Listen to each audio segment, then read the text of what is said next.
چھپکلی جو ہے نا، چھپکلی، اس سے گھن بہت آتی ہے. چھپکلی نقصان دہ جانور نہیں ہے، جو ریسرچ سے ثابت ہے نا کہ اس کا کوئی نقصان نہیں ہے.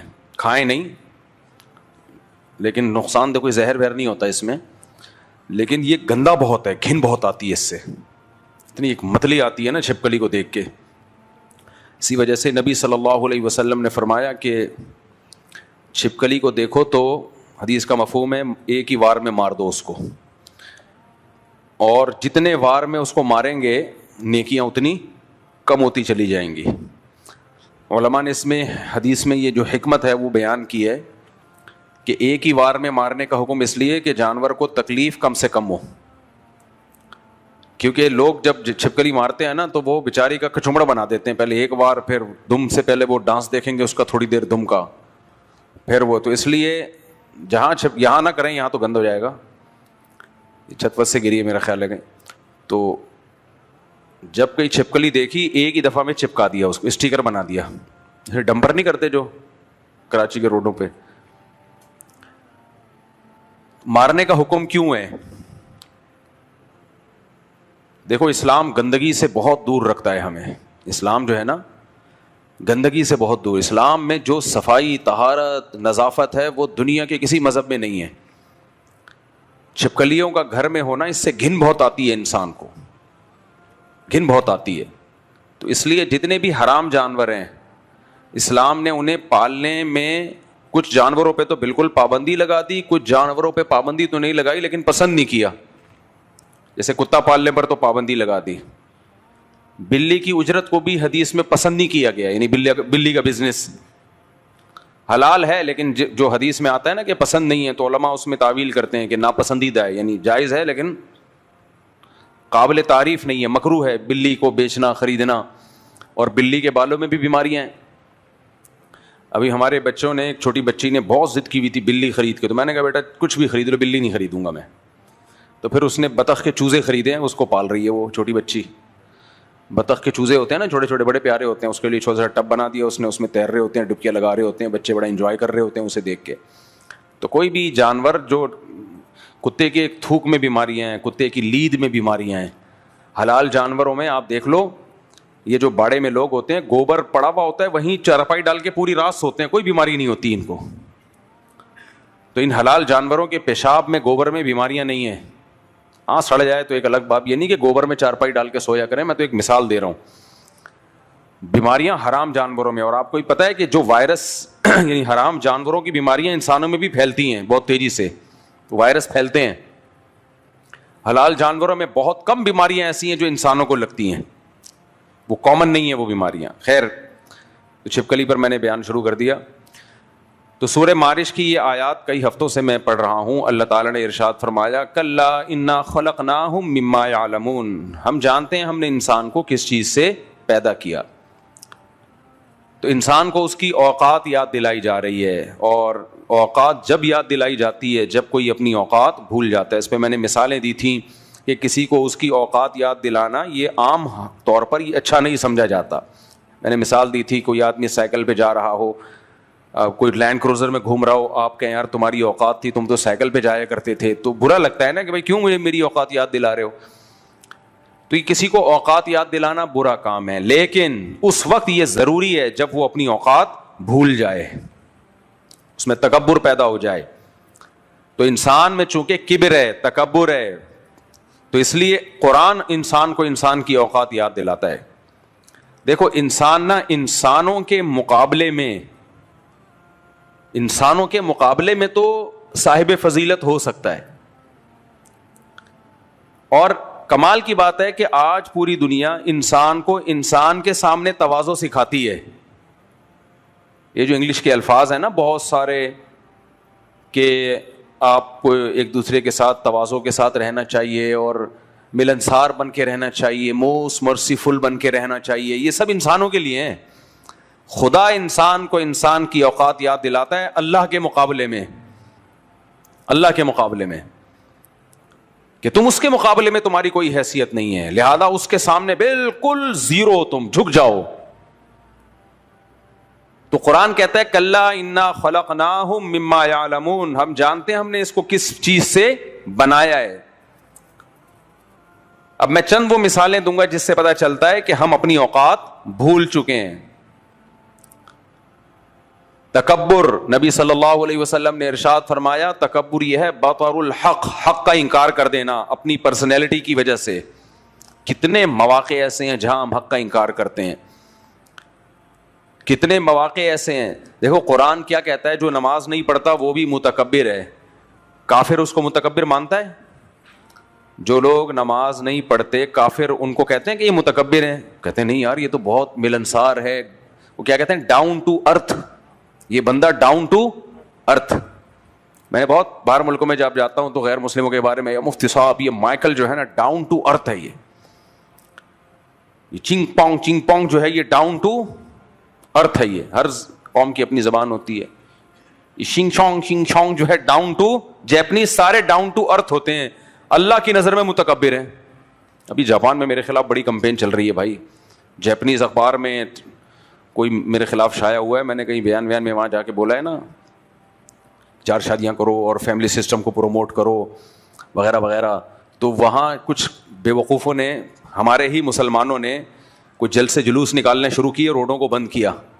تو وہ جیپنیز تو لا کے بڑے پابند ہوتے ہیں، انہوں نے دیکھا یہ کیا دھندا شروع کر دیا، تو وہ اسلام ہی کے اگینسٹ ایک تحریک چل پڑی ہے یار یہ مسلمان یہاں کے گڑبڑ کر رہے ہیں. وہ نہیں، انہوں نے اپنے روڈ ووڈ جام کے جلوس نکال رہے ہیں جو ہمارے یہاں چلتے ہیں جلوسوں کے فیشن. تو جیپنیز گورنمنٹ نے کہا بھائی جو کرنا انڈور کرو. وہ روڈوں پہ آ گئے تو وہاں کی عوام خلاف ہو گئی. تو اب عوام جب خلاف ہوتی ہے تو پھر تو وہ ان کو کیا پتا کہ کون کر رہا ہے، کون اس کا قائل ہے. تو اب وہ ان کو جو چیزیں مل رہی ہیں. آج ہی ہمارے ایک دوست نے مجھے ویڈیو بھیجی، جیپنیز زبان میں نا ٹنگ پونگ چل رہا ہے بہت زیادہ، اللہ خیر کرے. خیر، تو ہماری اپنی حرکتیں ٹھیک نہیں ہیں، مسلمانوں کی اپنی حرکتیں ٹھیک نہیں. ایک طرف صحیح حدیث ہے کہ وہ شخص مومن نہیں ہے جو راستے سے تکلیف دہ چیز نہ اٹھائے. تو سوچو راستے میں تکلیف دہ چیز ڈالے وہ مومن ہو سکتا ہے؟ اور جو روڈ بلاک کرے، چاہے مذہب کے نام پہ ہو، پوری رات ایسے پروگرام ہو نعتوں کے کہ لوگوں کے کان بج رہے ہوں، اور بھونپو لے کے جو ہے نا مسجدوں پہ اسپیکر لگائے ہوئے ہوں، سب کو سنا رہے ہوں اپنی آواز، سننا چاہے کوئی نہیں سننا چاہے. یہ تکلیف اسلام میں جائز ہوگی؟ تو اس لیے اسلام کو غیر مسلموں سے خطرہ نہیں ہے، اسلام کو خطرہ مسلمانوں سے ہے. یہ انسان کے بچے نہیں بن رہے ہیں، مذہب کو غلط استعمال کر رہے ہیں. غلط جو چیزیں میں نے بتایا تھا نا، اسلام اور دیگ 180 ڈگری پہ ہے. اسلام میں روزے ہیں، کھانا نہیں ہے. تو اسی طرح اسلام میں دوسرے کو تکلیف سے بچانا ہے. اسلام میں کوئی عبادت ایسی نہیں ہے جس سے دوسروں کو تکلیف ہو، کوئی عبادت ایسی نہیں ہے. ہم مذہب کے نام پہ کتنی تکلیفیں دے رہے ہوتے ہیں لوگوں کو، مذہب کے نام پہ کتنی تکلیفیں دے رہے ہوتے ہیں. تو خیر، تو انسان جو ہے، ہاں تکبر، اللہ کہتے ہیں جو نماز نہیں پڑھتے وہ بھی کیا ہیں؟ متکبر ہیں. جو زکوٰۃ نہیں دیتے وہ بھی کیا ہیں؟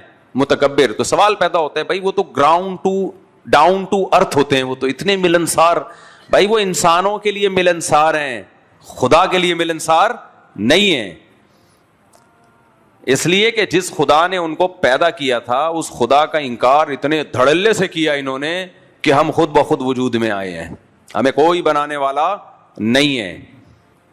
تو اس سے بڑا تکبر کیا ہوگا میرے بھائی؟ اس سے بڑی بڑائی کیا ہوگی؟ تو متکبر آدمی جو سب سے پہلے اس کا کبر اللہ کے خلاف جاتا ہے. اسی وجہ سے نماز انسان میں کبر کو ختم کرتی ہے.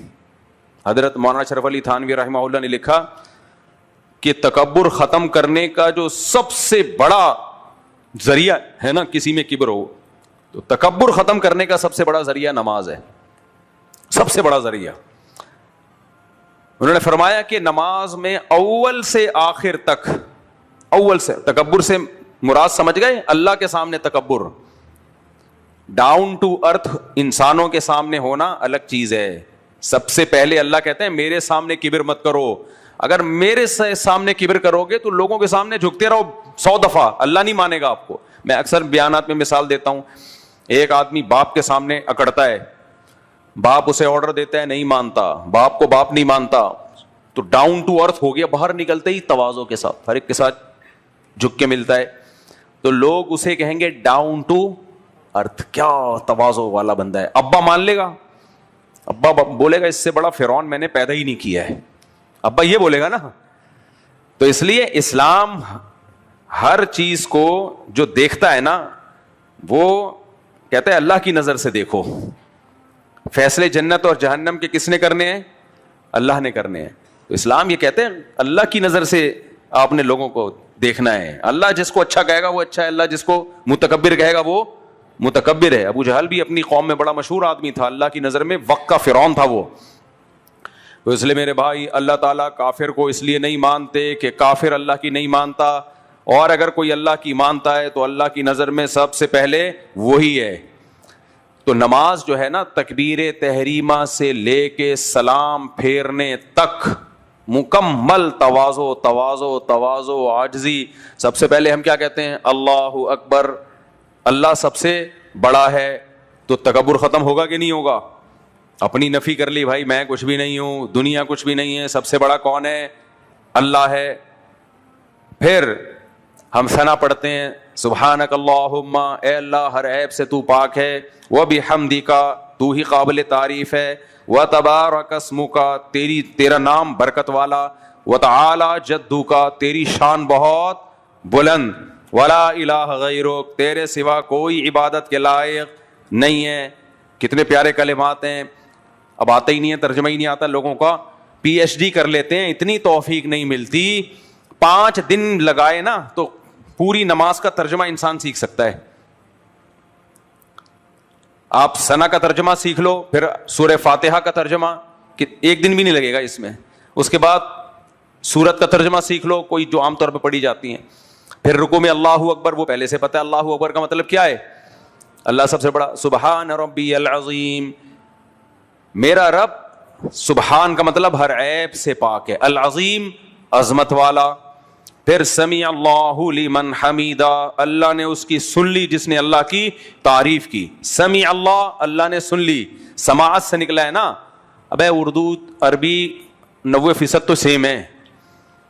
سمیع اللہ, اللہ نے سن لی اس کی, کس کی؟ من حمیدہ, جس نے اس کی حمد و ثنا کی. حمیدہ ہم سے نکلا ہے, جو اللہ کی تعریف کرتا ہے اللہ اس کی سنتا ہے.